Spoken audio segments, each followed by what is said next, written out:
আপনি কি জানেন আপনার খাবার টেবিলের ধবধবে সাদা লবণের জন্ম হয় কোথায়? জানলে অবাক হবেন, সরাসরি কোনো কারখানায় নয়, এর জন্ম হয় খোলা আকাশের নিচে, কড়া রোদের মাঠে, হাজারো চাষির ঘাম আর শ্রমে। এর পেছনের গল্পটি জানলে আপনি অবাক না হয়ে পারবেন না। লবণ তৈরির এই বিশাল কর্মযজ্ঞের সূচনা হয় দেশের সমুদ্র উপকূলীয় অঞ্চলগুলোতে, বিশেষ করে কক্সবাজারে, যা বাংলাদেশের মোট চাহিদার প্রায় ৮০% লবণ সরবরাহ করে। লবণ চাষের জন্য প্রথমে বিস্তীর্ণ সমতল জমিকে মাটির উঁচু আড় দিয়ে ছোট ছোট প্লটে ভাগ করা হয়। এরপর একটি ভারী রোলার দিয়ে সেই প্লটগুলোর মাটি এমনভাবে সমান করা হয় যেন কোথাও সামান্য উঁচু নিচু না থাকে। আসল বিস্ময়কর পর্ব শুরু হয় এরপরই। পুরো জমির ওপর বিছিয়ে দেওয়া হয় কালো পলিথিন, যা দেখতে অনেকটা বিশাল এক প্লাস্টিকের চাদরের মতো মনে হয়। এরপর শ্যালো মেশিনের মাধ্যমে সমুদ্র বা নদী থেকে লবণাক্ত পানি তুলে সেই পলিথিন বিছানো প্লটগুলো কানায় কানায় পূর্ণ করা হয়। তবে এর একটি বড় ত্যাগও রয়েছে। যে জমিতে একবার লবণ চাষ করা হয় তার লবণাক্ততা এতটাই বেড়ে যায় যে সেখানে আর অন্য কোনো ফসল ফলানো সম্ভব হয় না। তারপর শুরু হয় প্রকৃতির খেলা আর চাষিদের দীর্ঘ অপেক্ষা।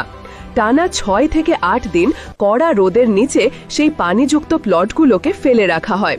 সূর্যের প্রচণ্ড তাপে পানি ধীরে ধীরে বাষ্পীভূত হয়ে আকাশে মিলিয়ে যায় আর পড়ে থাকে শুধু লবণের স্ফটিক।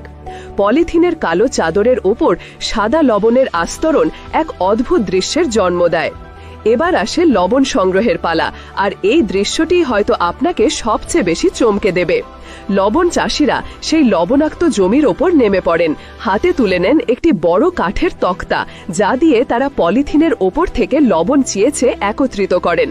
খোলা আকাশের নিচে অস্বাস্থ্যকর পরিবেশে খালি পায়ে লবণ সংগ্রহের এই পদ্ধতি দেখে আপনার মনে হতেই পারে, এই লবণ খাওয়া কি আদৌ নিরাপদ? কিন্তু এটাই কঠিন বাস্তবতা। চাষিদের শ্রমে সংগৃহীত এই কাঁচা লবণই আমাদের রান্নাঘরের লবণের আদি রূপ। অবশ্য অতীতে সনাতন পদ্ধতিতে লবণ চাষের প্রক্রিয়া ছিল আরও কষ্টকর এবং অস্বাস্থ্যকর। তখন সরাসরি মাটি শুকিয়ে লবণ তৈরি করা হতো, যার ফলে লবণের রং হতো কালো এবং তাতে মিশে থাকত মাটি, বালি আর রাজ্যের ময়লা। আধুনিক পদ্ধতিতে পলিথিন ব্যবহার হওয়ায় লবণের গুণগত মান কিছুটা উন্নত হয়েছে, তবে মাঠ থেকে সংগৃহীত লবণ তখনও খাওয়ার উপযুক্ত থাকে না। মাঠ থেকে সংগ্রহ করা এই অপরিশোধিত দলা পাকানো লবণ সোজা চলে যায় কারখানায়। এখানেই শুরু হয় এর রূপান্তরের আসল প্রক্রিয়া। কারখানায় প্রথমে বিশাল মেশিনের সাহায্যে লবণের বড় বড় দলাগুলোকে ভেঙে গুঁড়ো করা হয়। এরপর বিশুদ্ধ পানি দিয়ে সেই লবণ ভালোভাবে ধুয়ে ফেলা হয়, যাতে এর সাথে লেগে থাকা সব ধরনের ময়লা ও আবর্জনা দূর হয়ে যায়। পরিষ্কার করার এই ধাপে লবণ তার শুভ্রতা ফিরে পায়, কিন্তু তখনও লবণ পানিতে ভেজা থাকে। পরবর্তী ধাপে আরেকটি শক্তিশালী মেশিনের মাধ্যমে লবণ থেকে পানি পুরোপুরি আলাদা করে নেওয়া হয়। এরপর আসে সবচেয়ে গুরুত্বপূর্ণ পর্ব, আয়োডিন মেশানো। আমাদের স্বাস্থ্যের জন্য প্রয়োজনীয় এই উপাদানটি মেশানোর পর লবণকে পুনরায় শুকানোর জন্য পাঠানো হয়। একটি বিশেষ মেশিনের সাহায্যে ভেজা লবণকে সম্পূর্ণ শুকিয়ে ঝরঝরে দানায় পরিণত করা হয়।